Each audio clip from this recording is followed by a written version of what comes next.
Sometimes the most dangerous people in a room are the ones who look completely harmless. On a quiet Thursday evening in downtown Chicago, two young men sat at the corner table of Murphy's Tavern, sharing beers and laughing about old times. They looked like any other pair of 20-something brothers enjoying a night out. Clean-cut, well-dressed, and polite to the waitstaff. The kind of customers bar owners love to see.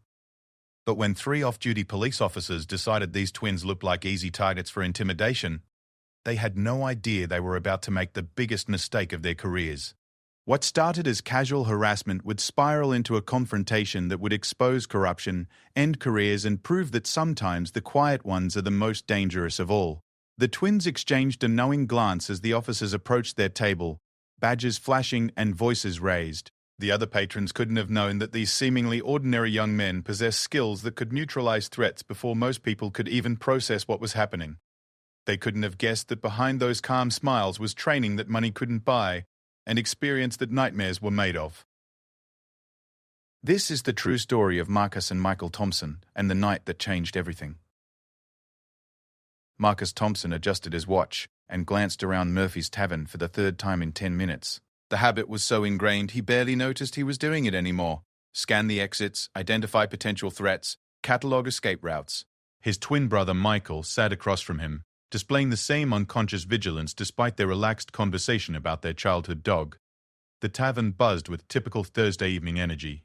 Office workers unwinding after long days, a few college students playing pool in the corner, and the usual collection of regulars who treated the place like their second home. The Thompson twins fit right in, their casual clothes and easy smiles masking backgrounds that would have shocked anyone who bothered to look closer.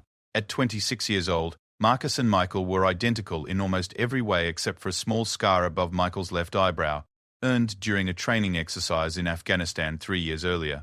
Both stood 6 feet tall, with athletic builds that spoke of discipline rather than vanity. Their military haircuts had grown out during their transition to civilian life, but their posture still screamed military training to anyone who knew what to look for. "Remember when Rex chased that mailman up the tree?" Michael asked, taking a sip of his beer. His voice carried the slight rasp that came from years of shouting orders over helicopter rotors and gunfire. "Mum was so embarrassed she baked him cookies for a week." Marcus laughed, the sound genuine and warm. "Rex or the mailman? Both, probably." Michael's eyes flickered toward the entrance as 3 men walked in, their movements immediately catching his attention. Years of training had taught him to read body language like others read books, and these 3 men radiated trouble. The newcomers wore civilian clothes, but their swagger and the way they surveyed the room marked them as law enforcement as clearly as if they had worn uniforms. 2 were in their 40s, thick around the middle, with the soft look of men who had traded patrol cars for desk jobs.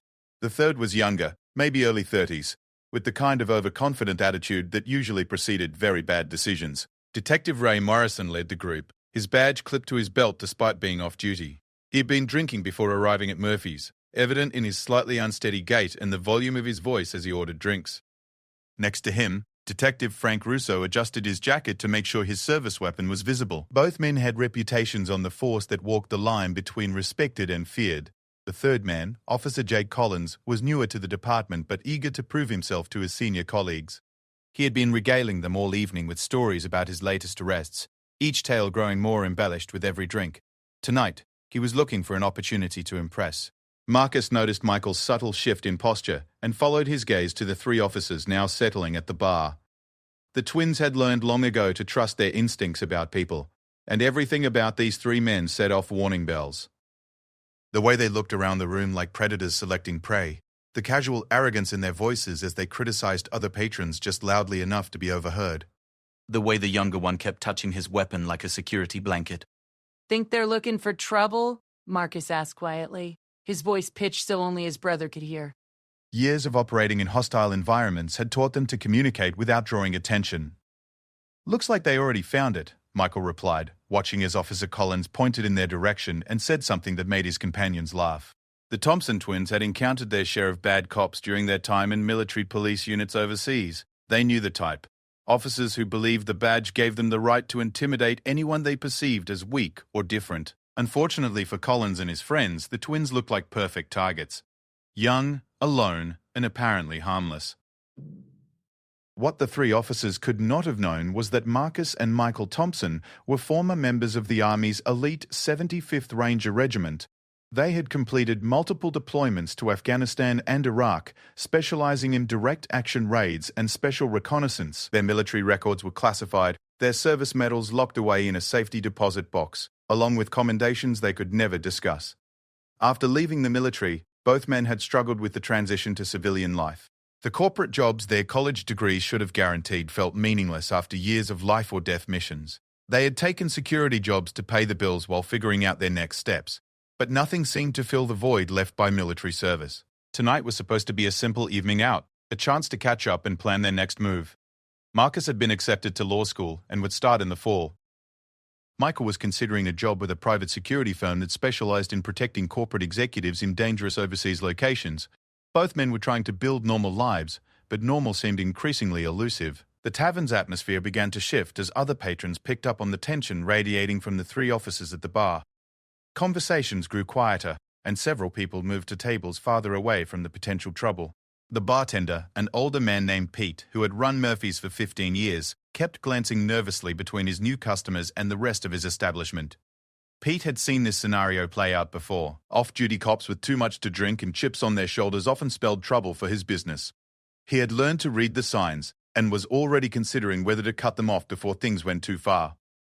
But Detective Morrison's reputation preceded him, and Pete knew better than to provoke a man who could make his liquor license disappear with a few phone calls. Marcus finished his beer and was reaching for his wallet when he noticed Officer Collins approaching their table. The young cop's movements were deliberate and aggressive, his hand resting on his hip close to his service weapon. Behind him, Morrison and Russo watched with the casual interest of men enjoying a show. "Evening, gentlemen," Collins said, his tone carrying an edge that immediately put both twins on alert. "Haven't seen you around here before. You boys new in town?" The question was innocent enough, but the way Collins asked it made clear he was not looking for friendly conversation. His stance was confrontational, positioned to block their view of the rest of the room. Classic intimidation tactics that might have worked on civilian targets. Michael set down his beer carefully, his movements slow and controlled. "Just having a quiet drink, officer." "No trouble here.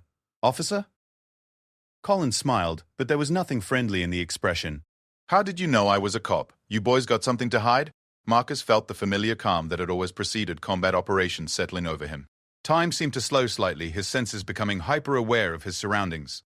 The weight of the other man's weapon, the distance to the nearest exit, the positions of innocent bystanders who might be caught in the crossfire if things went wrong. "Lucky guess," Marcus said evenly. "You have that look about you." Collins's smile faltered slightly at the complete lack of intimidation in Marcus's voice. Most people became nervous when confronted by aggressive law enforcement, but these two seemed completely unaffected by his presence. If anything, they appeared to be analyzing him, which was not the reaction he had expected. "That look?" Collins pressed, moving closer to the table. "What kind of look is that?" "The kind that says you're looking for trouble where there isn't any," Michael replied, his tone remaining conversational despite the mounting tension. From the bar, Morrison and Russo watched the interaction with growing interest. They had expected their young colleague to cow the two civilians into submission within minutes, but something about the twins' responses suggested this encounter might not go according to plan. The other patrons in Murphy's Tavern had begun to notice the confrontation unfolding at the corner table. Several people moved toward the exit, while others pulled out their phones, perhaps sensing that whatever was about to happen might be worth recording. Pete the bartender reached for the phone behind the bar, his finger hovering over the emergency numbers he had memorized years ago. Neither Marcus nor Michael showed any outward signs of concern, but both men were rapidly calculating their options. Collins was clearly looking for an excuse to escalate the situation, and his backup at the bar would undoubtedly support whatever story he chose to tell later. The twins could defuse the situation by backing down and leaving, but years of military training had taught them that bullies only grew bolder when their tactics succeeded. "Maybe you didn't hear me clearly," Collins said, his voice rising enough to ensure the rest of the tavern could hear. "I asked what kind of look that was." "The kind that gets innocent people hurt," Marcus replied quietly, his eyes meeting Collins's directly. "The kind that turns a nice, quiet evening into something nobody wants to remember." For just a moment, something flickered across Collins's face that might have been uncertainty. There was something in Marcus's tone, a quality that suggested this was not a man easily intimidated. But with Morrison and Russo watching, Collins felt he had no choice but to press forward. "You threatening a police officer?" Collins asked, his hand moving incrementally closer to his weapon. because that would be a very serious mistake. Michael leaned back in his chair, his posture relaxed despite the obvious threat. No threats here, officer, just observations. The standoff stretched on, tension filling the air like smoke from a fire that was about to rage out of control. Neither twin moved, but their stillness was the kind that preceded explosive action rather than submission. Collins found himself facing two men who showed no fear, no deference to his authority, and no intention of backing down. What happened next would depend entirely on how far Collins was willing to push, and how much restraint the Thompson twins could maintain in the face of escalating provocation. The stage was set for a confrontation that would change all their lives forever. Detective Morrison finished his whiskey and decided it was time to join the party. He had been watching Collins's failed attempt at intimidation with growing amusement, but the young officer was clearly out of his depth. These two civilians were not responding the way they should, and Morrison's alcohol-fueled confidence told him it was time to show Collins how real intimidation worked. "Problem here, Jake?" Morrison asked as he approached the table, his bulk casting a shadow over the seated twins. At 52 years old, he had 25 years on the force and a reputation for getting results through methods that did not always appear in official reports. His presence changed the entire dynamic of the confrontation. Collins stepped aside gratefully, relief evident on his face. "Just checking on these gentlemen, detective. Making sure they understand how things work around here." Marcus and Michael exchanged the briefest of glances, a communication so subtle that even trained observers might have missed it. In that instant, they shared a wealth of information. Michael's almost imperceptible nod toward the emergency exit near the kitchen. Marcus's slight shift that positioned him to move left while his brother went right. The kind of tactical coordination that had kept them alive through dozens of combat missions. "Understanding how things work is important," Morrison agreed, pulling out an empty chair and sitting down uninvited. "See, Murphy's is a nice family establishment. Good people come here to relax after honest work. We like to make sure it stays that way." "Sounds reasonable," Michael replied, his tone giving away nothing of the calculations running through his mind. Morrison was drunk but not sloppy, dangerous in the way that only experienced predators could be, the kind of man who had hurt people before and would do so again without losing sleep over it. "I'm glad you think so," Morrison continued, signaling to Russo, who began moving to block the twins' most obvious escape route. "Because sometimes we get troublemakers in here, people who don't respect authority. People who think they're tougher than they really are." "And what happens to people like that?" Marcus asked, genuinely curious about how far these officers were willing to go in a room full of witnesses. Morrison's smile was cold and predatory. "Well, sometimes they resist arrest, sometimes they assault police officers. Sometimes they slip and fall while in custody. Amazing how often accidents happen to people who don't know their place." The threat was as clear as if Morrison had written it on a billboard. He was essentially promising that the twins would be arrested on fabricated charges, beaten during the arrest, and possibly worse while in custody. It was the kind of corruption that thrived in departments where good officers stayed quiet and bad ones protected each other. What Morrison could not have anticipated was that he was threatening two men who had faced down Taliban fighters, survived IED explosions, and completed missions behind enemy lines, where capture meant torture and death. Police intimidation, even corrupt police intimidation, simply did not register on the same scale of threats they had learned to navigate. "That does sound like a lot of accidents," Michael observed mildly. "You might want to look into better safety procedures." Morrison's face darkened at what he correctly interpreted as mockery. He was accustomed to instant compliance when he made threats, and the complete lack of fear from these two young men was beginning to genuinely anger him. Behind him, Collins and Russo moved closer, creating a semicircle around the table that would prevent the twins from leaving without going through them. "You think this is funny?" Morrison demanded, his voice rising enough to draw stares from the remaining patrons. "You think we're some kind of joke?" "Not at all," Marcus replied calmly. "We're just trying to figure out what we've done wrong. We ordered drinks, paid our tab, didn't bother anyone. Seems like a perfectly legal way to spend an evening." "Legal," Morrison repeated, the word dripping with contempt. "Let me tell you about legal, kid. Legal is whatever I say it is. Legal is showing proper respect to law enforcement officers. Legal is understanding that when we give you advice, you take it." The corruption was so blatant that several patrons began recording with their phones, despite the potential risks of antagonizing three armed police officers. Pete the bartender had already called 911, though he was not sure what to tell the dispatcher when three of the city's own officers were the ones causing the problem. Russo stepped forward, adding his voice to the intimidation campaign. My partner is trying to be nice here, boys. He's giving you a chance to walk away from this. But that offer won't last forever. Walk away from what? Michael asked. From having a beer in a public place? From existing while you're in a bad mood? I'm trying to understand what crime we've committed here. Smart mouth, Collins muttered, his hand now resting openly on his service weapon. I hate smart mouths. Then you must have a very difficult job, Marcus observed, since smart mouths are constitutionally protected forms of expression. Morrison stood up abruptly, his chair scraping against the floor with a sound like nails on a chalkboard.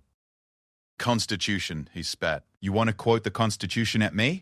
Let me tell you what the Constitution is worth when you're in handcuffs and nobody knows where you are.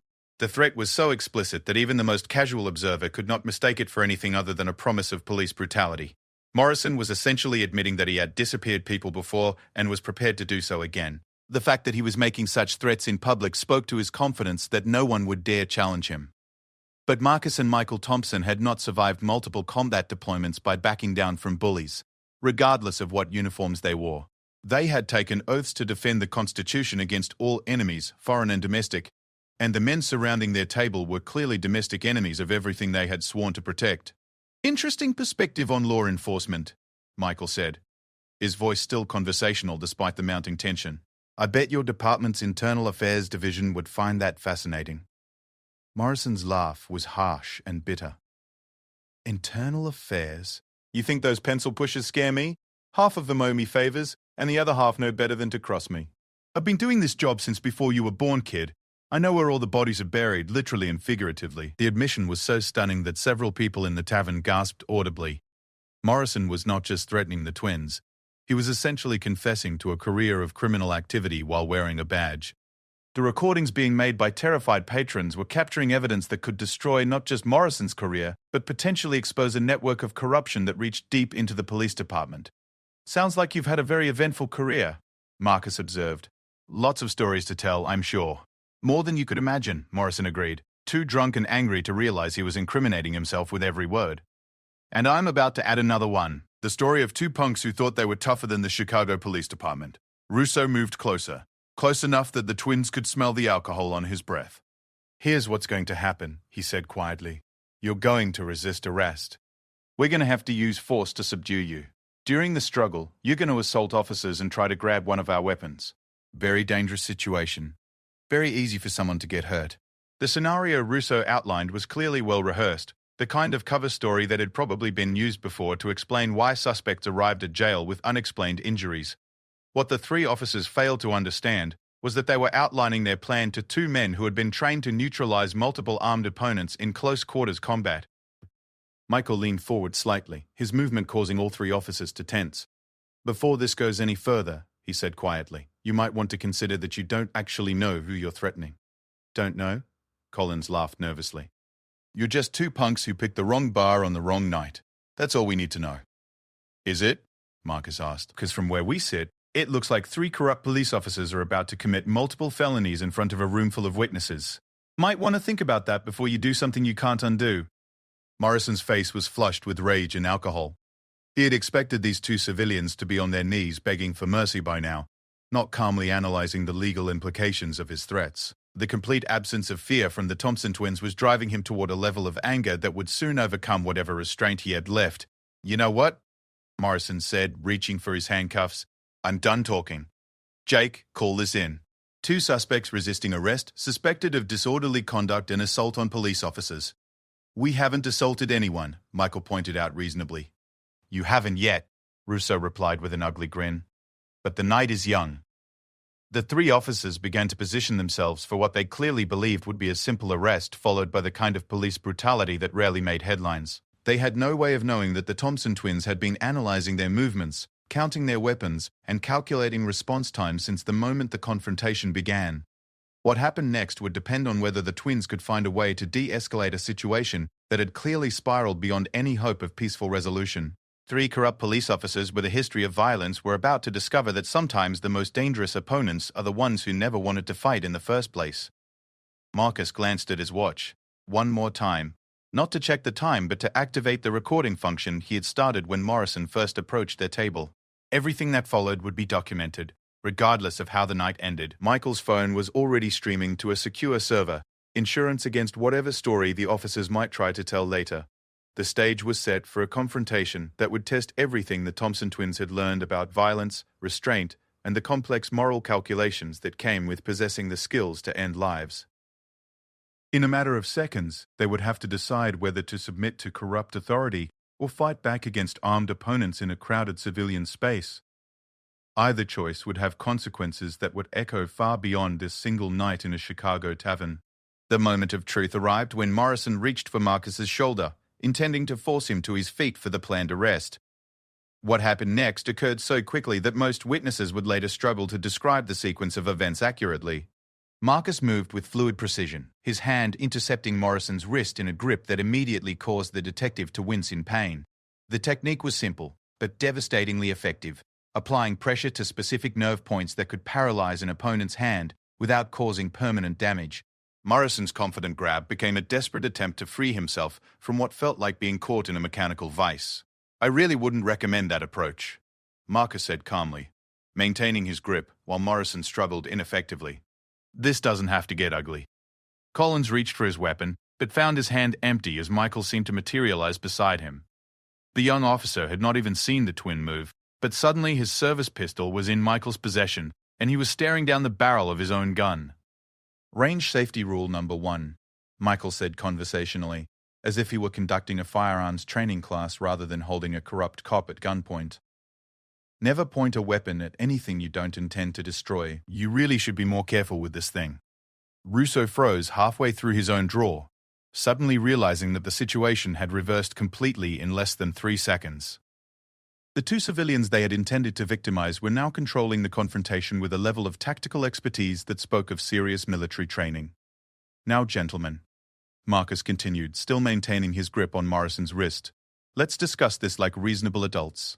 You've made some very serious threats tonight, committed multiple civil rights violations, and attempted to assault innocent civilians. The question is how we resolve this situation without anyone getting seriously hurt." Morrison's face was purple with rage and pain, but he was slowly beginning to understand that he had made a catastrophic miscalculation. These were not random civilians who could be intimidated into submission. They moved like special forces operatives, with the kind of training and composure that came only from real combat experience. "Who the hell are you people?" Russo demanded, his hand still hovering near his weapon, but unwilling to complete the draw while his partner was held at gunpoint. "Marcus and Michael Thompson." Michael replied cheerfully, as if they were at a social gathering rather than an armed standoff. "Veterans of the 75th Ranger Regiment, recently returned from multiple combat deployments in Afghanistan and Iraq. We specialize in direct action raids, special reconnaissance, and apparently de-escalating confrontations with corrupt law enforcement." The revelation hit the three officers like a physical blow. The 75th Ranger Regiment was legendary within military circles, an elite unit that produced some of the most dangerous soldiers in the American military. Suddenly, the twins' complete lack of intimidation in the face of police threats made perfect sense. "Rangers," Collins whispered, his face going pale as he stared at his own weapon in Michael's steady grip. "Airborne Rangers," Marcus confirmed, "which means we've been trained to handle situations significantly more dangerous than 3 drunk cops in a bar. Now, shall we discuss this like civilized people, or do we need to continue with the demonstration?" Morrison tried once more to break free from Marcus's grip, only to cry out in pain as pressure was applied to additional nerve clusters.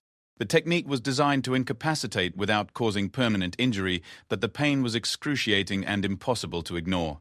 "Legal question for you, Detective Morrison," Michael said, still holding Collins's weapon with casual expertise. "At what point does threatening innocent civilians cross the line into conspiracy to commit civil rights violations? Because I'm thinking we passed that point about 10 minutes ago." The other patrons in Murphy's Tavern watched in stunned silence as the confrontation they had expected to end with 2 young men being brutally arrested instead revealed itself as something completely different. The recordings being made on cell phones would soon become evidence in what promised to be one of the most significant police corruption cases in Chicago history.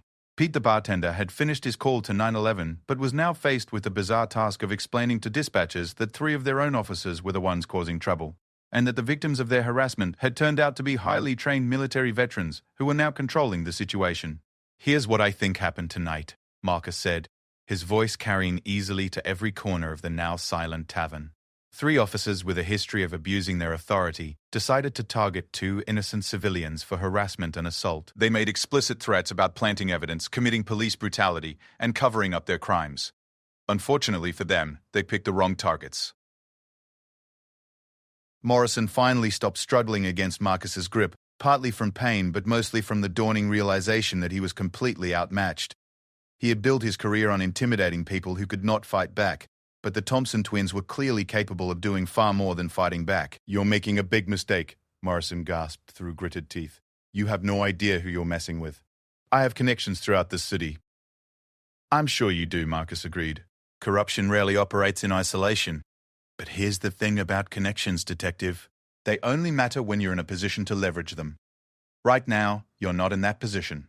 Michael opened Collins's service weapon with practiced efficiency, removing the ammunition and clearing the chamber before setting both the gun and bullets on a nearby table. "Empty weapon," he announced to the watching crowd. Officer Collins no longer poses an immediate threat to civilian safety.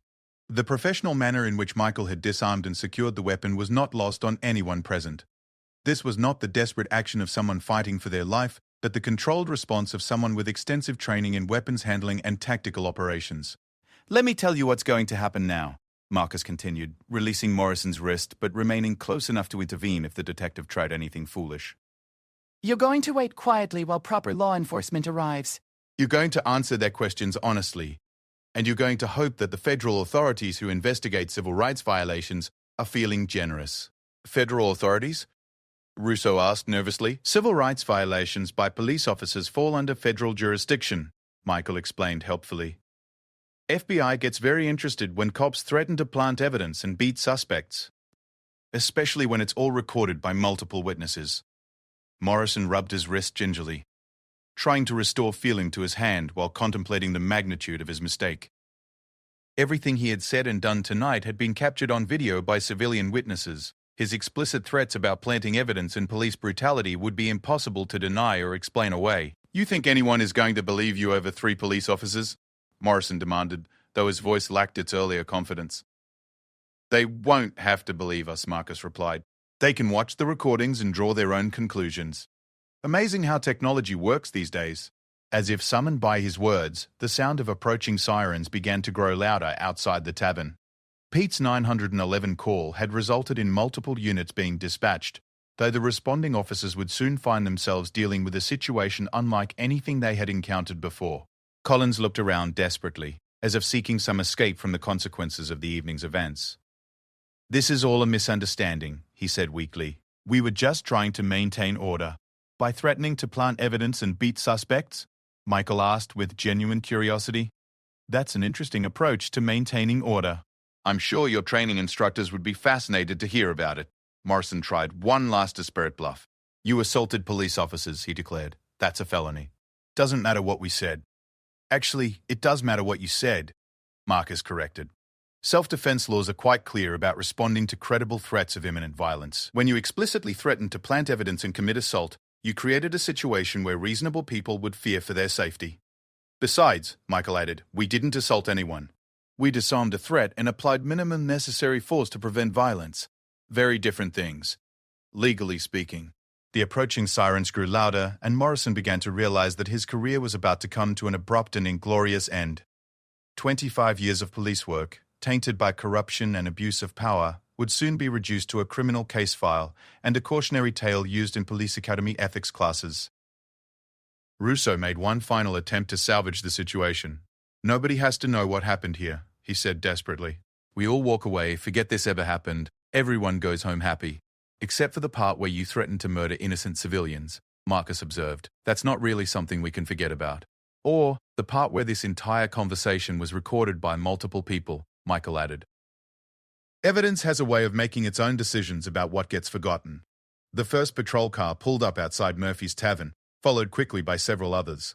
The responding officers would enter expecting to find a routine disturbance call, but would instead discover 3 of their colleagues facing potential federal charges for civil rights violations.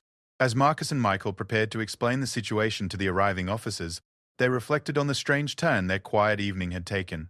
They had come to Murphy's Tavern for drinks and conversation, not to expose police corruption or demonstrate their military training, but sometimes circumstances chose the battleground, and warriors responded according to their nature. The three corrupt officers waited in sullen silence, each contemplating how a simple attempt to intimidate two young civilians had evolved into a career-ending catastrophe. They had expected to find easy targets for their abuse of power, but had instead encountered two men who possessed both the skills and the moral courage to resist. Outside, more sirens wailed in the distance, suggesting that Pete's 911 call had triggered a larger response than anyone had anticipated. Soon, Murphy's Tavern would be filled with investigators, federal agents, and internal affairs officers, all trying to understand how three Chicago police officers had managed to destroy their careers in a single evening. The night was far from over, and the consequences of the confrontation were only beginning to unfold. The first officer through the door of Murphy's Tavern was Sergeant Linda Hayes, a 20-year veteran who had seen enough bizarre situations to remain calm under unusual circumstances. What she found inside the tavern, however, tested even her considerable experience. Three of her fellow officers stood in obvious distress, while two young civilians calmly waited at a corner table, surrounded by nervous patrons holding cell phones. "What exactly is the situation here?" Sergeant Hayes asked, her hand resting on her radio as she assessed the scene. Years of experience had taught her to gather information before making assumptions, a skill that would prove invaluable in the next few hours. Marcus stood slowly, his movements deliberate and non-threatening. "Sergeant, my name is Marcus Thompson. This is my brother Michael. We were having drinks when these three officers approached our table and began making threats. The situation escalated from there." "Threats?" Hayes asked, glancing at Morrison, Collins, and Russo. She knew all three men by reputation, and Morrison's in particular was complicated. "What kind of threats?" Michael gestured toward the crowd of witnesses, many still holding their phones. "They threatened to plant evidence, commit assault during arrest, and cover up any resulting injuries. Everything was recorded by multiple witnesses."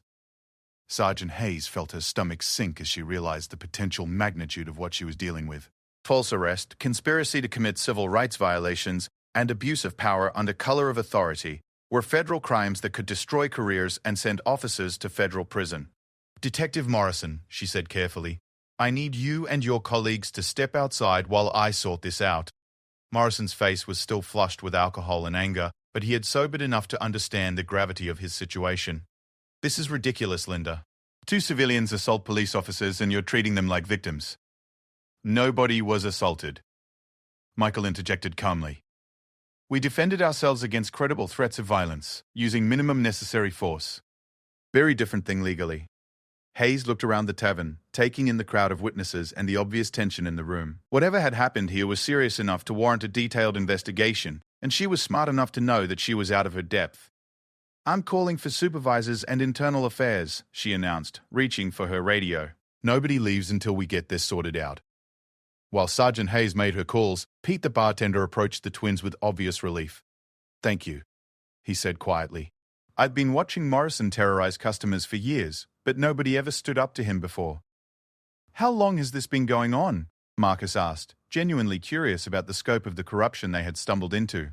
"Years," Pete replied. "Morrison and his crew treat this whole neighborhood like their personal kingdom. Protection money from businesses, harassment of anyone who complains, threats against anyone who might report them. It's been like living under occupation." Michael exchanged glances with his brother. What they had initially assumed was a random encounter with bad cops was beginning to look like systematic corruption affecting an entire community. The implications were staggering and suggested that Morrison's behavior was part of a larger pattern of abuse. "Has anyone ever tried to report this?" Michael asked. Pete's laugh was bitter. "To who?"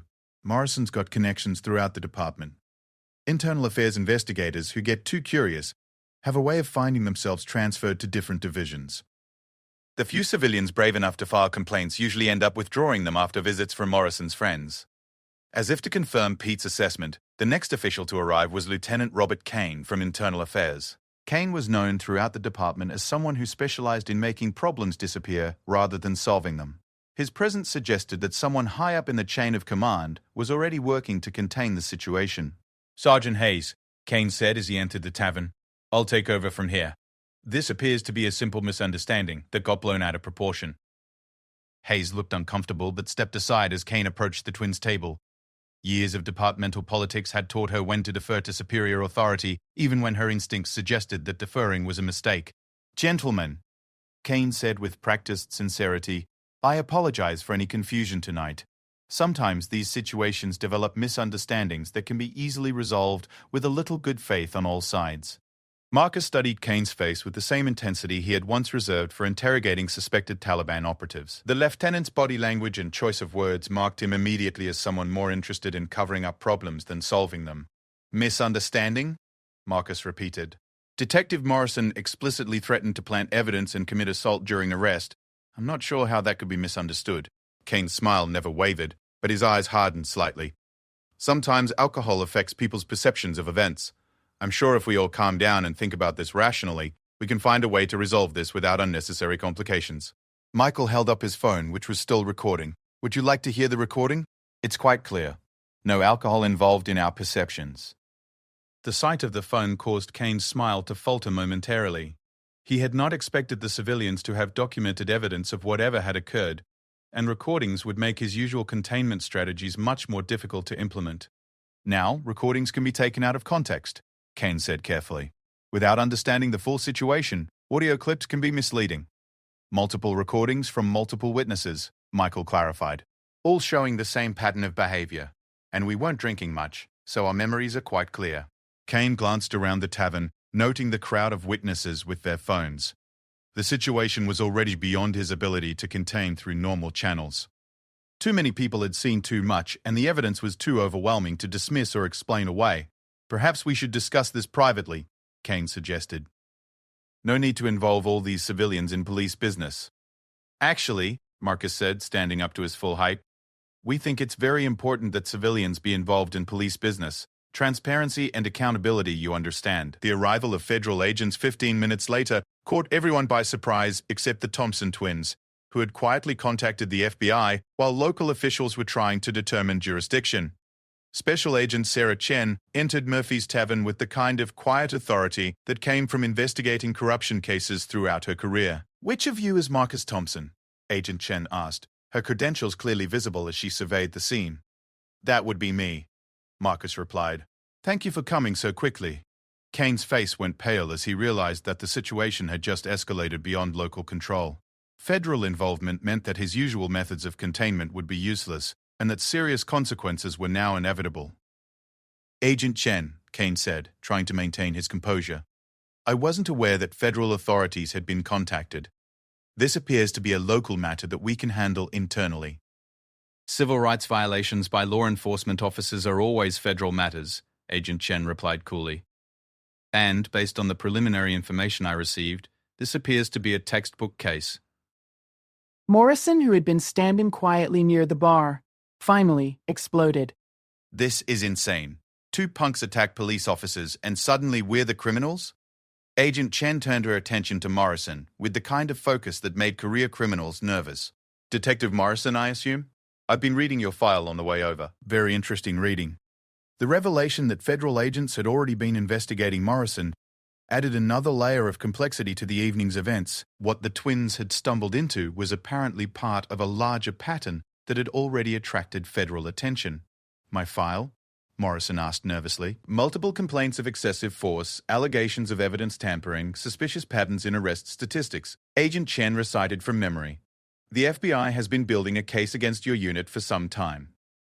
Tonight's events just provided the kind of direct evidence we needed."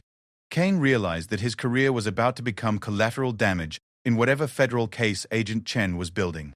Internal affairs lieutenants who specialized in covering up corruption tended to become targets themselves when federal investigators got involved. "Perhaps I should contact Department Legal Counsel," Kane said weakly. "Perhaps you should contact your own legal counsel," Agent Chen suggested. "Based on witness statements and preliminary evidence, you're going to need representation that doesn't have conflicts of interest with the department." As more federal agents arrived and began setting up a command post outside the tavern, the scope of the investigation continued to expand. What had started as a simple evening out for 2 brothers had become the catalyst for exposing a corruption network that reached deep into the Chicago Police Department. Marcus and Michael found themselves at the center of a federal case that would eventually result in dozens of arrests, hundreds of dismissed cases, and a complete reorganization of multiple police units. Their quiet night of drinking had become the beginning of the largest police corruption scandal in Chicago history. The evening was far from over, but the trajectory was clear. 3 corrupt officers had chosen the wrong targets, and their mistake would have consequences that reached far beyond anything they could have imagined. Sometimes justice arrived in unexpected ways, delivered by people who simply refused to be intimidated by those who had forgotten that their badges were meant to protect, not terrorize, the innocent. The investigation that began in Murphy's Tavern that night would eventually reveal a network of corruption so extensive that it would take years to fully unravel all the connections and consequences. 6 months after the incident at Murphy's Tavern, Federal Judge Elizabeth Morrison gaveled the courtroom to order as she prepared to deliver sentences in United States v. Morrison et al. The case had become a landmark prosecution of police corruption, with ramifications that extended far beyond the 3 officers who had made the catastrophic decision to threaten Marcus and Michael Thompson. The investigation that began that night had uncovered a corruption network involving 47 police officers, 12 prosecutors, 6 judges, and numerous civilian accomplices. The scheme had operated for over a decade, generating millions of dollars in illegal revenue through protection rackets, drug money laundering, evidence tampering, and systematic abuse of civil rights. Marcus and Michael sat in the gallery watching as Detective Ray Morrison was brought forward for sentencing. The man who had once threatened them with planted evidence and police brutality now stood in an orange jumpsuit, his career and reputation destroyed by his own recorded words. Detective Morrison, Judge Elizabeth Morrison said, the coincidence of their shared surname adding an ironic note to the proceedings, you have pled guilty to conspiracy to violate civil rights, abuse of power under color of authority, and racketeering. These are serious crimes that strike at the heart of our justice system. Morrison's attorney had negotiated a plea deal in exchange for testimony against higher-ranking officials in the corruption network. The information he provided had led to the arrest of a deputy chief, 3 lieutenants, and an assistant district attorney who had been dismissed charges in exchange for bribes. In your own words, captured on multiple recordings, you explicitly threatened to plant evidence on innocent civilians and commit assault during arrest, the judge continued. You described a pattern of behavior that suggests these were not isolated incidents but part of a systematic campaign of intimidation and violence. Marcus reflected on the chain of events that had brought them to this moment. What could have been a simple case of police harassment had become something much larger, because the Thompson twins had possessed both the skills to resist and the moral courage to see justice through to its conclusion. The recordings made that night had provided the foundation for a federal investigation that revealed corruption reaching into the highest levels of Chicago law enforcement. Wiretaps, surveillance footage, and testimony from dozens of witnesses had painted a picture of systematic abuse that had operated with impunity for years. The court sentences you to 12 years in federal prison, Judge Morrison announced, her voice carrying clearly through the packed courtroom. You will serve this sentence in protective custody, given the nature of your crimes and your cooperation with federal authorities. Officer Jake Collins was next to be sentenced. The young officer, who had been so eager to impress his corrupt colleagues, now faced the consequences of his choices. His attorney argued for leniency based on his cooperation and his relatively minor role in the larger conspiracy. Officer Collins, the judge said, while you played a supporting role in this conspiracy, your actions that night demonstrated a willingness to participate in serious civil rights violations. Your recorded statements show that you were prepared to use deadly force against innocent civilians to cover up your colleagues' crimes. Collins had provided crucial testimony about the corruption network's operations, revealing how young officers were recruited and trained in illegal activities. His information had led to policy changes throughout the department designed to prevent future corruption. The court sentences you to 8 years in federal prison, with credit for time served and cooperation with federal authorities, the judge announced. Detective Frank Russo received a 10-year sentence, his longer service history and leadership role in the corruption network warranting harsher punishment. As the 3 men were led away to begin their federal prison terms, Marcus felt a complex mixture of satisfaction and sadness. Outside the courthouse, reporters surrounded Marcus and Michael as they emerged from the building. The Thompson twins had become reluctant celebrities, their story inspiring both admiration and concern about the state of law enforcement in America. How does it feel to see justice finally served? Asked Rebecca Martinez from Channel 7 News. It feels like the system worked the way it's supposed to, Marcus replied. But we shouldn't forget that this corruption was allowed to operate for years because good people stayed silent. Justice requires courage from everyone, not just federal prosecutors. Michael added, the real heroes are the civilians who came forward with testimony, often at great personal risk. They're the ones who made this prosecution possible. The civil rights lawsuit filed by the Thompson twins had resulted in a settlement that would fund police reform initiatives throughout the Chicago area. The money would support improved training, enhanced oversight mechanisms, and community programs designed to rebuild trust between law enforcement and the communities they served. Agent Sarah Chen approached the twins as the crowd of reporters began to disperse. Her investigation had earned her a promotion and recognition as one of the FBI's leading experts on police corruption cases. I wanted to thank you both personally, Agent Chen said. Your willingness to stand up that night and follow through with the investigation made this entire case possible. We just did what anyone should do when confronted with corruption, Marcus replied. The real question is why it took so long for someone to call them out. That's exactly the question we're trying to answer, Agent Chen confirmed. Your case has led to corruption investigations in 6 other cities. Apparently, Morrison's network had connections that extended well beyond Chicago. The reforms implemented as a result of the case had already begun showing results. Body cameras were now mandatory for all Chicago police officers. Civilian oversight boards had real authority to investigate complaints, and federal monitors were ensuring compliance with constitutional standards. Murphy's Tavern had become an unlikely symbol of resistance to corruption. Pete the bartender had framed newspaper clippings about the case, and the table where the twins had sat now bore a small plaque commemorating the events that led to the largest police corruption prosecution in Chicago history. Marcus had started law school as planned, focusing on civil rights and criminal justice reform. His experience with the case had convinced him that the legal system needed advocates who understood both its potential for good and its vulnerability to abuse. Michael had accepted the position with the private security firm, but his work now focused on developing training programs for law enforcement agencies, seeking to prevent corruption and improve community relations. His military experience, combined with his first-hand knowledge of police misconduct, made him a sought-after consultant. The 3 corrupt officers began serving their sentences at different federal facilities, their law enforcement backgrounds requiring protective custody arrangements. Morrison's wife had divorced him and moved with their children to another state. Collins faced financial ruin from legal fees and civil judgments. Russo's pension had been terminated, leaving his family to struggle with the consequences of his choices. But the case had produced positive changes as well. The Chicago Police Department had implemented comprehensive reforms that served as a model for other agencies.